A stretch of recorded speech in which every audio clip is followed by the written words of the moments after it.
time, we're thinking that that's her husband, Jack Brooksbank. It turns out, guess who that mystery man was the whole time? Was it Meghan's guy? It was Marcus Anderson. Marcus Anderson, yeah. Why is she having dinner with Marcus Anderson, and why is he then going home with Meghan and Harry? For years, Meghan Markle's pre-royal life has been presented as a carefully polished origin story. A struggling actress, a self-made woman, a humanitarian who found love inside the monarchy and paid the ultimate price for it. That narrative has been repeated so often, it's become accepted as fact. But now, a very different version of that past is being whispered. Not by tabloids, not by anonymous internet users, but by someone who claims to have been there, long before the palace, the titles, and the cameras. This time, the claims are coming from within elite social circles Meghan once relied on to climb. And the name at the center of it all is Soho House. Actually attended the garden party and overheard something Meghan said to Harry. So after about 15 minutes talking to guests and being charming, Meghan turned to Harry, and I quote from Lady C's book, "Harry, this is really boring." Soho House has always been more than a private club. It's a gateway, a place where aspiring actors, producers, executives, and influencers cross paths behind closed doors. Access is currency, relationships are leverage, and reputations are built quietly, far away from public scrutiny.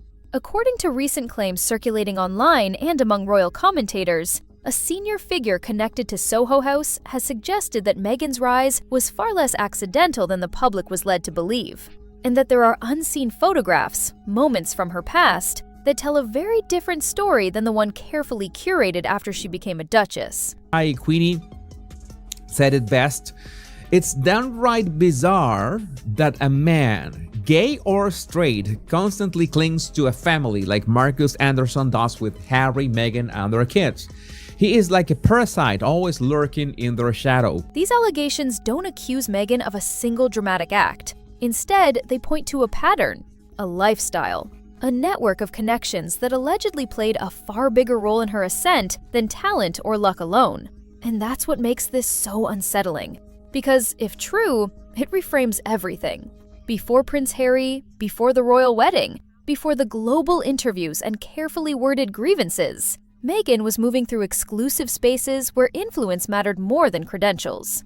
Spaces where access could open doors faster than auditions ever could. Why Meghan Markle's best friend, who set her up with Prince Harry, has vanished. Whatever happened to Meghan's best friend Marcus Anderson? The tall, handsome Canadian was third wheel in the early days of her romance with Prince Harry, and he was front and center at their 2018 wedding. Soho House, according to insiders, was one of those spaces. Royal watchers have long noted that Meghan's social circle before Harry included powerful figures in media, fashion, and entertainment, many of whom overlapped in the same private clubs, private events, and invitation-only gatherings. What's being suggested now is that these weren't casual connections, but deliberate ones. The photos allegedly referenced are said to show Meghan at events that contradict the outsider image she later embraced.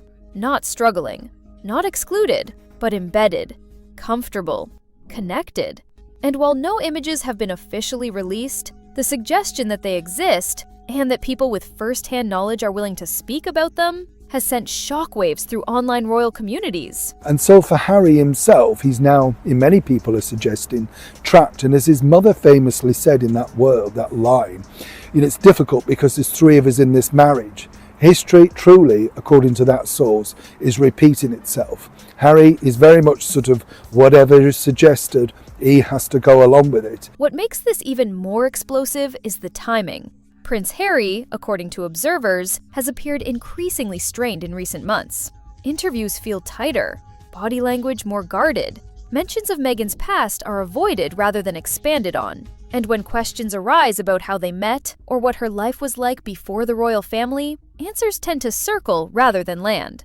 That has fueled speculation that Harry may not have known everything, or at least not the way the public was told. These claims don't suggest deception in a legal sense. They suggest selective storytelling. The idea that parts of Meghan's history were emphasized, while others were quietly erased to make the fairy tale more believable. And fairy tales matter. especially when public sympathy is the goal. Meghan Markle's best friend vanishes from inner circle amid Netflix struggles. Meghan Markle is reportedly facing a reshuffle in her inner circle as her new Netflix show With Love Meghan, which was launched earlier this month, faced mixed reactions.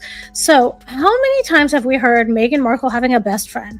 You know, we've had Jessica Mulroney, Serena Williams. I mean, so every time Meghan has a friend, they're a best friend. Meghan's image as a woman rejected by elite spaces has been central to her story. It's why accusations of exclusion and mistreatment resonated so deeply. But if she was already thriving within elite circles long before meeting Harry, that narrative becomes far more complicated. It doesn't make her a villain, but it does make the story incomplete. Soho House itself has always maintained strict privacy, which is why these allegations are so difficult to verify. That secrecy is part of its power, but it also means that when insiders speak, people listen, because they're breaking an unspoken rule. And that's what has everyone paying attention now. Because if people who once protected Meghan's privacy are now willing to talk, it suggests something has shifted. What now would seem to be a very reasonable position of not believing a word coming out of Meghan Markle's mouth about my royal family. Now, most people now agree with me about the veracity of what comes out of her mouth. But at the time, this was deemed so controversial that my company, rather than defending my right to free speech, the network said, you've either apologize for disbelieving her or you have to leave. Whether these claims are ultimately proven or not, they raise uncomfortable questions about image, access, and truth. Questions that don't disappear just because no one responds. And so far, the response has been silence. No denials, no clarifications, no statements dismissing the claims outright. Just quiet. And in stories like this, silence is rarely empty. It's loaded, and it's only the beginning. And a whole lot of eyebrow-raising tales. So when Meghan found a way there, it's hardly surprising that she felt right at home. Soho House isn't just a club, it's a scene, a network, a place where Hollywood hopefuls rub shoulders with high society heavyweights. As the conversation around Meghan Markle's past grows louder, one thing becomes increasingly clear. This isn't about a single photo, a single club, or a single allegation. It's about patterns. Patterns that many now believe were hiding in plain sight long before Meghan ever stepped into royal life. Because once you start looking closely, certain details no longer feel random. For years, critics and supporters alike accepted the idea that Meghan was a relative outsider to elite circles before meeting Prince Harry. A working actress, auditioning relentlessly, navigating Hollywood without real power. That framing made her entry into the royal family feel dramatic, even miraculous. It also made her later claims of exclusion feel deeply personal. But according to those now speaking out, Meghan's access to elite spaces may have begun far earlier than most people realize. Soho House wasn't just a social backdrop, it was allegedly a strategic environment, a place where influence is exchanged quietly, reputations are shaped off camera, and introductions can change the trajectory of a career overnight. I got this direct message from Meghan Markle. A private message? Yeah. And it said, hey, I'm a big fan, and I'm so excited you're following me. And this is She said to you? Yeah, it was about 3 years ago. And I replied, and we corresponded quite regularly on Twitter. For aspiring figures in entertainment, it's the kind of space where the right conversation matters more than the right resume. And Meghan, by multiple accounts, knew how to move through those spaces with intention. What's being suggested is not that she did anything illegal or improper, but that she understood how proximity to power works, that she cultivated relationships that placed her closer to decision-makers, tastemakers, and cultural gatekeepers than the struggling actress narrative implies. That context matters, because once Meghan met Prince Harry, the story shifted dramatically. Her past was simplified, her image refined. The messy, complicated parts of her pre-royal life were replaced with a clean, emotionally resonant arc that positioned her as vulnerable rather than savvy. That version of events was powerful, and it worked. But power built on storytelling is fragile, especially when the storytellers lose control of the narrative. It's possible that they just really want a private existence for their kids. And while I've always thought that Meghan potentially was not actually pregnant, I had initially believed that the child was real. Observers have noted that Harry, in particular, appears increasingly uneasy when discussions turn to Meghan's earlier years. He speaks confidently about their shared experiences after leaving the royal family, but hesitates when asked about the life she left behind. That hesitation has fueled speculation that Harry may not have been fully aware of how embedded Meghan already was within elite social networks before they met. Or, at the very least, that he understood her past through a lens that emphasized certain truths while minimizing others. This isn't unusual in relationships, especially ones formed under intense scrutiny. But when that relationship becomes the foundation of a global brand built on transparency and truth-telling, cracks become harder to ignore. What's particularly striking is how these claims intersect with Meghan's long-standing tension with the media. She has repeatedly criticized press intrusion, yet much of her public rise depended on carefully controlled exposure. Interviews, appearances, strategic storytelling. The line between protection and promotion was never entirely clear. When the song come on, let me see you get gone. Baby mama, this your song, been pregnant for way too long. Now tell the DJ turn it off. If she a baby mama, Go ahead. she gon' do that baby mama. Work. She gon' put it on. And now, people are revisiting those early choices. Why were certain friendships highlighted while others disappeared? Why were some chapters emphasized while others faded entirely? Why does so much of Meghan's pre-royal life feel selectively documented? The alleged unseen photographs play into this unease. Not because they prove wrongdoing, but because they challenge tone. They reportedly depict comfort, confidence, and access, not isolation, not struggle, not exclusion. If those images ever surface, they won't rewrite history on their own, but they will force a reevaluation of the story people thought they understood. And then there's the silence. No legal threats, no firm denials, no aggressive pushback. For a public figure who has previously responded swiftly to criticism, this restraint feels intentional, because responding would mean opening doors that may be better left closed. The palace's silence is equally telling. I'm joking, this is very important. Now, the Rwanda scheme, it seems, was cruelly abandoned. We know it was impetuously axed by this funny little man who's our Prime Minister on day one. It's just a gimmick, it's a gimmick. And he axed it on day one. When claims threaten the legitimacy or integrity of royal narratives, clarification usually follows. But here, there's been nothing. No correction, no guidance, just distance. That suggests complexity, and complexity rarely favors simple narratives. What's emerging instead is the image of a woman who may have been far more strategic than the public was encouraged to believe. A woman who understood how systems of influence operate, and how to leverage them when the stakes were highest.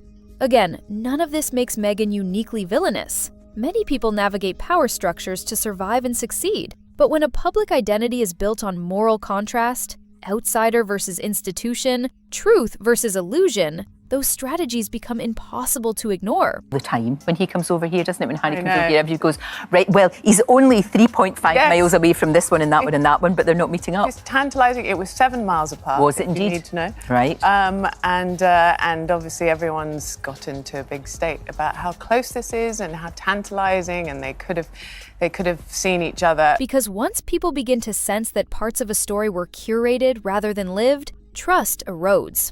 And trust, once lost, is nearly impossible to recover. As these allegations continue to circulate, one question looms larger than all the rest. What happens if the version of Meghan Markle the world embraced was only part of the truth? And what happens next, if those who once stayed silent decide they have nothing left to lose? Because the most dangerous revelations are rarely shouted. They're whispered, repeated, and eventually believed. And we're not at the end yet. Oh, the reaction around the world has been extraordinary. Piers Morgan posted on X, "We're about 2 months away from the sex tape." By the time these allegations reach this stage, the story is no longer really about Meghan Markle's past. It's about control. Who has it, who lost it, and what happens when carefully managed narratives begin to slip. Because what's becoming increasingly apparent is that this situation isn't unraveling due to a single revelation. It's unraveling because too many people are now telling versions of the same story, and those versions don't line up with the image that's been sold for years. The most damaging aspect of these claims isn't scandal, it's contradiction. Okay, so Marcus, him, and E go back very, very far. So I see this picture and I see that it's 2014, and Ben goes, had such a fun night with this wonderful lady, Meghan Markle, last night. Thanks, Marcus Anderson. For nearly a decade, Meghan has positioned herself as someone who was acted upon rather than someone who acted. Someone swept into systems she didn't understand. Someone blindsided by power structures she couldn't control. That framing turned her into a symbol, not just a person, and symbols are powerful. But symbols depend on consistency, and once that consistency fractures, people begin looking backward instead of forward. Suddenly, old interviews are re-watched, early appearances are reanalyzed, language that once sounded vulnerable now sounds rehearsed, and moments that once felt authentic begin to feel strategic. This is where Prince Harry's role becomes impossible to ignore. Throughout their public journey, Harry has been unwavering in his loyalty. He's defended Meghan against the press, the palace, and public opinion itself. But loyalty doesn't necessarily mean full knowledge. And as more questions surface about Meghan's pre-royal life, some observers are beginning to wonder whether Harry understood the full picture, or only the version that made sense within their shared narrative. That possibility doesn't make him weak. It makes him human, because if even part of this is true, it reframes his behavior entirely. His visible tension, his guarded tone, his defensiveness whenever the past is mentioned. It no longer reads as paranoia. It reads as someone protecting a story that cannot withstand scrutiny, and that protection comes at a cost. You know, worth it. Remember? I'm a real mom. But you know what it got me thinking about? Meghan and Harry's travel safe obsession. Now, of course, we should all travel safe. That's a relatively normal thing to say, no big deal. Not trying to make mountains out of molehills or anything like that, not like the Meg does. The Sussex brand has been built on moral authority, on the idea that they walked away because they were different, better, more honest. But moral authority collapses when transparency becomes selective. And that's why silence has become the loudest voice in this story. No statements, no clarifications, no corrections, just carefully managed distance. For Meghan, responding directly would mean acknowledging details she spent years omitting. For Harry, responding would mean opening doors that could destabilize everything they've built together. For the palace, responding would mean admitting that uncomfortable truths were managed quietly rather than confronted openly. So instead, everyone waits, and waiting allows speculation to grow. What's especially striking is how many of these questions were once dismissed as internet rumors, until insiders began echoing them, not with dramatic accusations, but with careful phrasing, with hints, with reminders that certain stories are never as simple as they appear. That if any details of this meeting, should it go ahead, are leaked to the media, that could compromise a reconciliation, because what I'm told is at the heart of all of this. The alleged unseen photographs are symbolic of that shift. They represent a version of Meghan that doesn't fit neatly into the narrative of exclusion and isolation, a version that looks comfortable, connected, confident, a woman who understood power long before she married into it. Again, none of this proves wrongdoing, but it does challenge framing. And framing is everything. Because if Meghan wasn't an outsider, if she was already fluent in elite spaces, then the story of her royal struggle changes tone. It becomes less about discovery and more about collision, less about survival and more about control. And that's where the real tension lies. The public doesn't necessarily resent ambition, but it does resent manipulation. And right now, many feel they were asked to believe a version of events that left out crucial context. That doesn't mean Meghan's experiences weren't painful. It doesn't mean she didn't face hostility. It doesn't mean the system didn't fail her in real ways. But it does mean the full story may be far more complicated than the one that was presented. As this narrative continues to evolve, one thing is certain: silence will not hold forever. Someone will speak. Something will surface. And when it does, it won't just affect Meghan's image. It will force a broader conversation about power, storytelling, and how easily public perception can be shaped when emotion outweighs evidence. Until then, the questions remain, the silence deepens, and the cracks continue to spread.